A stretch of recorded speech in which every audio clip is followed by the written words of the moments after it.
जो ना स्त्री है और ना पुरुष है, उसे मौत के घाट उतारा जाए। बीरबल ने ऐसा क्यों कहा? महाराज अकबर बीरबल की हाजिर जवाबी के बड़े कायल थे। उनकी इस बात से दरबार के अन्य मंत्री मन ही मन बहुत जलते थे। उनमें से एक मंत्री, जो महामंत्री का पद पाने का लोभी था, ने मन ही मन एक योजना बनाई। उसे मालूम था कि जब तक बीरबल दरबार में मुख्य सलाहकार के रूप में है, उसकी यह इच्छा कभी पूरी नहीं हो सकती। एक दिन दरबार में अकबर ने बीरबल की हाजिर जवाबी की बहुत प्रशंसा की। यह सब सुनकर उस मंत्री को बहुत गुस्सा आया।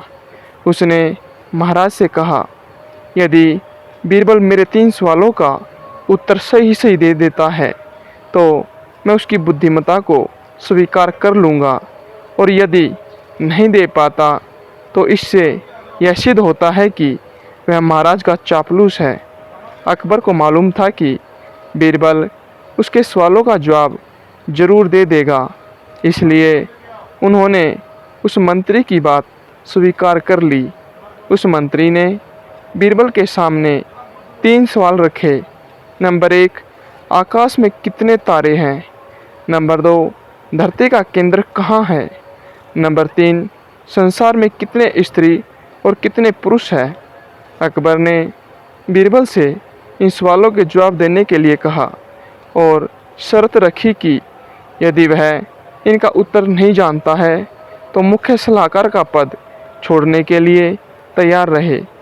बीरबल ने प्रत्युत्तर में कहा, तो सुनिए महाराज, इनका पहला सवाल आकाश में कितने तारे हैं के जवाब के लिए एक भेड़ मंगवाई जाए।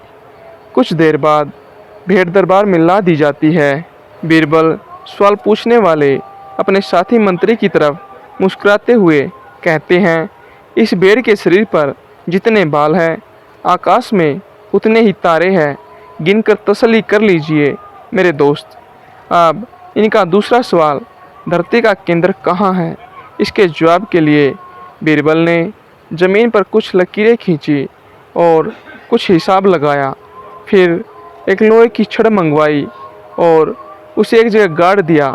इसके बाद बीरबल ने महाराज से कहा, महाराज, बिल्कुल इसी जगह धरती का केंद्र है, चाहे तो आप स्वयं जांच ले।